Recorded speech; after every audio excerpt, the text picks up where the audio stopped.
ఐటీలో ఎంట్రీ కావాలా? Trainee software engineer గా అజా కోడింగ్ ట్యూటర్ లో 2 వీక్స్ ట్రయల్ పీరియడ్ లో వెంటనే చేరండి. పేపర్ నుంచి సాక్షి టీవీకి సీఈఓగా వచ్చారు కదా సార్ మీరు. ఓహ్! సీఈఓగా వచ్చారు. ఓహ్! మీ వాయిస్‌ని వినిపించేలా ఇదంతా చేశారు. మోసం వాయిసు. సార్ కంచుకంఠం సార్ అది. అది నాది కాదు కదా! నా అమ్మ, నాయన ఇస్తే జీన్స్‌లో వచ్చినాయి మనకి. సార్ అయి మంది ఏదొచ్చినా అనుకుంటే పాడైపోతాం. మంది కాదు. ఏదొచ్చినా కూడా అది కంచుకంఠం సార్ అది. అది నాకు అదే అర్థం కాలేదు సార్. యాడ్స్ చేశారు సార్. 2019లో పీకే టీమ్ వచ్చింది కాబట్టి వేరే వాళ్ళకి ఇచ్చారు. యాడ్స్ సరిగ్గా ఇచ్చారు, మీకు ఇచ్చారు. కానీ 2019లో జగన్మోహన్ రెడ్డి గారు సీఎం అయిన వెంటనే రామ్ గారు చాలా ప్రాధాన్యత గల పోస్టులు అక్కడ ఉంటారు. జగన్ గారు వెంట అడుగున్నారు. కట్ చేస్తే రామ్ గారు సాక్షి నుంచి బయటకు వచ్చేసారు. తర్వాత జగన్ గారికి దూరంగా ఉన్నట్లు అనిపించేలా కనిపిస్తున్నారు ఈరోజు. అసలు ఏం జరిగింది? ఎందుకు? కారణం ఏంటి? అన్న, నా చిన్న కొడుకు ఎంగేజ్మెంట్ సడన్‌గా సెట్ అయిందన్న. ఆయన 10 రోజులు హంగర్ స్ట్రైక్ చేసి వెనక్కొస్తున్నాడు. ఓకే. ఆపోజిషన్‌లో ఉన్నారు. నేను భారతమ్మ గారికి, నా బంగారం షర్మిలమ్మకి, విజయమ్మకి ముగ్గురికి చెప్పిన, ఇట్లా వివేక్ ఎంగేజ్మెంట్ సడన్‌గా అమ్మ, పలానా హోటలు, ఈ టైము జగన్ గారికి కూడా చెప్పండి అని చెప్తే, మేమేడ చెప్తాము, నువ్వే చెప్పు, ఇవాళ రాత్రే వస్తున్నాడు, వెనక్కి వస్తున్నాడు అని చెప్తే, సరే వాళ్ళందరూ అరేంజ్మెంట్ చేసి నన్ను ఇంట్లో నిలబెట్టినారు ఆయన వచ్చే టైంకి. ఏం రామన్నా, ఏం సంగతి అన్న? వివేక్ ఏమో 2004 ఎలక్షన్, దాని తర్వాత ఎలక్షన్లో కూడా జగన్ గారి కోసం చాలా పనిచేశాడు. ఆయనకి ఇష్టం వివేక్, జగన్ అంటే చాలా చాలా హీరో. సో వివేక్ పెళ్ళ అన్నాడు. అవును. అయిపోయినా నీ బాధ్యతలన్నీ అని. లే అన్న, ఇంకా కాలే, ఇంకో బాధ్యత మిగిలి ఉందని. నీకు 2 కొడుకులే కదా, ఇంకో బాధ్యత అంటున్నావు అంటే, నువ్వు సీఎం కావాలి కదన్నా. దగ్గరికి ఈడ్చుకొని కౌగిలించుకొని వస్తా ఎన్నింటికి అన్నాడు. 11:30 అన్న. లోపలికి వెళ్ళిపోయినాడు అన్న. కృష్ణమోహన్ రెడ్డి, ఓఎస్డి, మన సుబ్బారెడ్డి అన్న, ఐ థింక్ సజ్జల్ గారు కూడా ఉన్నారు. వాళ్ళు పట్టుకొని ఎట్లా వస్తాడు రేపు పొద్దున? అనంతపురంలో మన ఎమ్మెల్యే గారి కూతురు పెళ్ళి ఉండే, పెద్ద పబ్లిక్ మీటింగు, వచ్చేద్దా తిక్కులోనివా నువ్వు, పోయి చెప్పు పో. ఆయన రాత్రి అనుకుంటున్నాడు 11:30. అప్పుడు పబ్లిక్ మీటింగ్ తర్వాత బెంగళూరుకి వచ్చి బెంగళూరు నుంచి హైదరాబాద్ వస్తాడు. అట్లా అనుకుంటున్నాడు, పోయి చెప్పు పో అని. వద్దులే అన్న, లీడరు ఆయన రాలేకపోతే పిల్లలే పోతారు ఆయన దగ్గర ఆశీర్వచనం కోసం, ఏంది ఆయనకి చెప్పేది అని చెప్పి నేను వెళ్ళిపోయినాను. 11:30కి నెక్స్ట్ డే మార్నింగ్ జగన్ గారు, భార్య, తల్లిగారు, షర్మిలమ్మ నలుగురు వచ్చినారన్న. అక్షంతలు అవి వేసిన తర్వాత నేను జగన్ గారి దగ్గర పోయి అడిగిన, ఏమప్పా అంత పెద్ద మీటింగు, అంత పెద్ద కార్యక్రమము, మన ఎమ్మెల్యే గారి కూతురు పెళ్ళి, వాళ్ళందరూ పార్టీ అంతా ఆడనే ఉందంట, ఎందుకు వదులుకొని వచ్చినావు అని చెప్పితే, భుజం తట్టి యువర్ ఫ్యామిలీ అన్న. యాన్నో దూరం ఉన్నాడు రామరెడ్డి, జగన్ రెడ్డి, యాడనో పారేసినాడు, లేకపోతే ఈయన పారిపోయినాడు, ఇవన్నీ వేస్ట్ అన్న. ఆయన ఫ్యామిలీ గుండెల్లో పెట్టుకున్నాడన్న. ఈ ఆడ పదవి అన్న, అంతకంటే మంచి పదవి దొరికి వస్తుంది. ఆ రోజు జగన్ గారు వెంట ఉన్నవారు, పేపర్లో ఉన్నవారు కావచ్చు, బయట ఉన్నవారు కావచ్చు, ఈ రోజు చాలా కీలకమైన పదవుల్లో ఉన్నారు. కానీ రామ్ సార్ కనిపించడం లేదు ఆ టీం. నాకు ఇంట్రెస్ట్ అన్న ఈ స్క్రీన్ ప్లే, సినిమా రాయాలని. అది రాజశేఖర్ అన్నకే చెప్పిన, నాకు పిచ్చిలేసింది, నేను సినిమా చేయాలి. మరి ఒక్కటే సార్ దానికి స్ట్రైట్గా నాకు సమాధానం. సాక్షి టీవీని కావచ్చు, సాక్షి పేపర్ని కావచ్చు, ఎంతో ప్రేమించారు, ఎంతో అభివృద్ధి చేశారు, ఎంతో పైకి తీసుకొచ్చారు. మీ అంటే మీకు తోచిన స్థాయిలో అందరూ కష్టపడే, మీ కష్టం మీకుంది, మీ కష్టం మీకుంది అనట. అయినా సాక్షి నుంచి 2 సార్లు ఎందుకు బయటికి వచ్చారు? ఒకసారి వచ్చి మళ్ళీ ఎందుకు వెనక్కి వెళ్ళారు? రెండోసారి మళ్ళా ఎందుకు వచ్చారు? ఒకసారి ఆ రోజు ఎలక్షన్ కౌంటింగ్ అన్న, ఇది బై ఎలక్షన్, అప్పుడే సార్ పార్టీ మొదలుపెట్టినారు. సో కౌంటింగ్ ఉండింది. సో నేను రాత్రి పనిచేసి పొద్దున్నే పోయి ఇక్కడ షర్మిలమ్మకి ఇచ్చారు ఆ ఇల్లు. ఇప్పుడు ఇక్కడ రోడ్ నెంబర్ 2లో బంజారా హిల్స్లో ఉండేది అన్న ఇల్లు. ఆ ఇంట్లో కింద వెనకాల ఒక ఇంట్లో ప్రెస్ కాన్ఫరెన్స్కి పోస్టర్లు, గీస్టర్లు అన్నీ చూసుకొని, మైకులు పెట్టించుకొని 4ంటికి ఇంటికి వెళ్ళి స్నానం చేసి మళ్ళీ ఆఫీస్కి 5ంటికల్లా 5:15 చేరినాను. సో అప్పుడు ఒక ఇంపార్టెంట్ మెంబరు, అవుట్పుట్ ఎడిటర్గా ఒక ఆయన ఆయన మెల్లగా 8:30, 9ంటికి వచ్చాడన్న.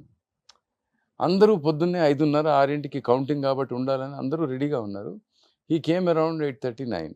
సో ఆ అన్నని పిలిచి చెప్పిన, వద్దులే అబ్బా నీకు అవుట్పుట్, నువ్వు వేరే చూసుకో, ఏదన్నా నువ్వు కొంచెం ఆగు, నీకు వేరే ఏదో అరేంజ్ చేస్తా అని చెప్పిన. అది నేను ఎవరికి మేనేజ్మెంట్లో ఎవరికి ఇన్ఫార్మ్ చేయకుండా చేసిన పని. అది కొంచెం సజ్జల రామకృష్ణారెడ్డి గారికి ఇబ్బందిగా అనిపించినట్టుంది. ఓకే, ఆయన ఈడీ గారు కాబట్టి ఇప్పుడు. సో ఆయన నన్ను రూమ్కి పిలిచి చాలా ప్రేమగా చెప్పినాడు, అన్న రామ్ నువ్వు మేనేజ్మెంట్కి ఇన్ఫార్మ్ చేయకుండా అంత పెద్ద నిర్ణయం, ఒక అవుట్పుట్ ఎడిటర్ అంటే ఆల్మోస్ట్ ఎడిటర్ కదా, ఒక అవుట్పుట్ ఎడిటర్ గారిని నువ్వు పక్కన పెట్టి అంటే నేను చెప్పిన, చూడు స్వామి నన్ను పిలిచిందేమో రాజశేఖర్ రెడ్డి, నాకు నువ్వు పాఠం చెప్పేదేమో నువ్వు అయితివి.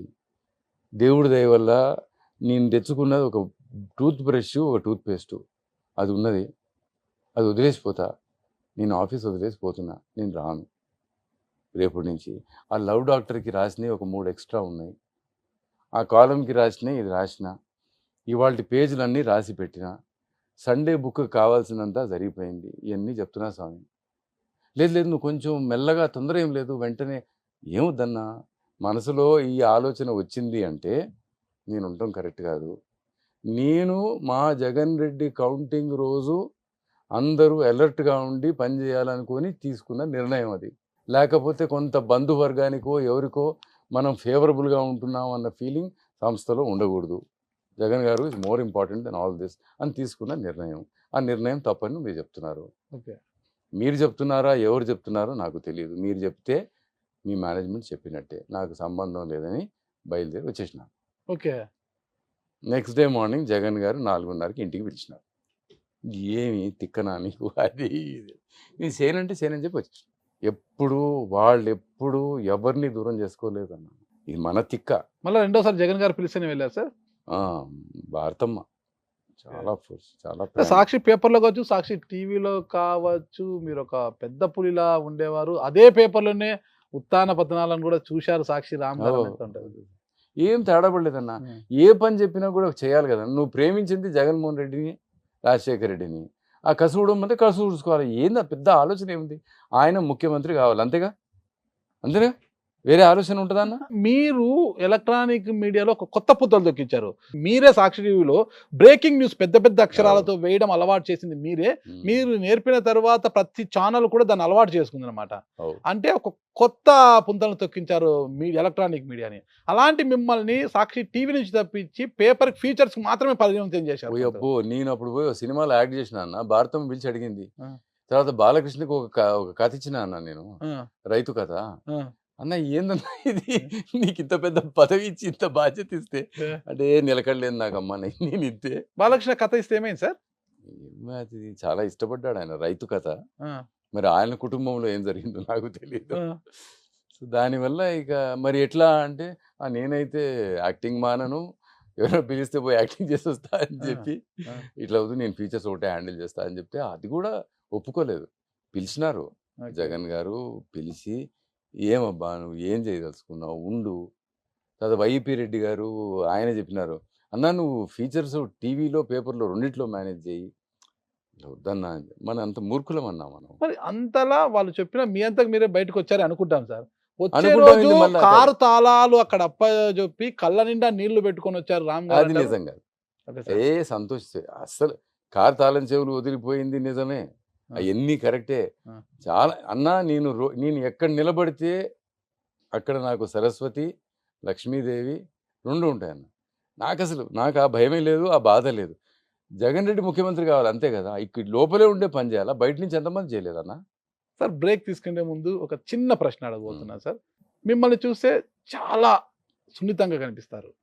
మీ మాట విన్నా కూడా ఒక సున్నిత మనస్కులుగానే కనిపిస్తారు. ఇలాంటి మీపై సాక్షిలో ఒక శ్రీమూర్తి యాజమాన్యానికి ఫిర్యాదు చేశారు, వాస్తవమా కదా? ఆ మేనేజ్మెంట్ ఒకరు చెప్తే వినే రకం కాదన్న, చాలా మంది చేసుంటారన్న, ఒక్కరేంది. సున్నిత మనస్కుల పైన ఆ శ్రీమూర్తి ఎందుకు కంప్లైంట్ చేశారు? ఎవరు చేసినారో తెలియదు, ఎందుకు చేసినారో తెలియదు. రామ్ గారిని చాలా మంది కలుస్తుంటారు, వెళ్తుంటారు, ఎంతో మందితో పరిచయం ఉంటారు. కానీ కొంతమందినే మీరు ప్రేమిస్తారు. ఆ ప్రేమ కూడా చాలా కొంతమంది అంటే అన్న భార్యను ప్రేమించిన అంతే. ప్రేమించడం అంటే ఆ ప్రేమ కాదు సార్, అఫెక్షనేట్ గా ఉండడం చాలా మందితో కూడా అనేది అంటుంటారు సార్. ఎందుకు అలా అసలుకి చాలా మంది కొంతమంది మీదే కొంత ప్రేమ ఎక్కువ ఉంటుంది ఏమన్నా టెన్నిస్ కోర్ట్ పోయి టెన్నిస్ ఆడతా, అందరినీ ప్రేమిస్తా, బాల్ బాయ్స్ దగ్గర నుంచి. సార్. ఎంత ప్రేమిస్తారంటే కొంతమంది బంతులు తీసుకొని కొడతా ఉంటా. అవి కూడా ఉన్నా సార్. సుమన్ టీవీలో మీ పర్సనల్ అండ్ బిజినెస్ ప్రమోషన్స్ కోసం కింది నెంబర్కి కాంటాక్ట్ చేయండి.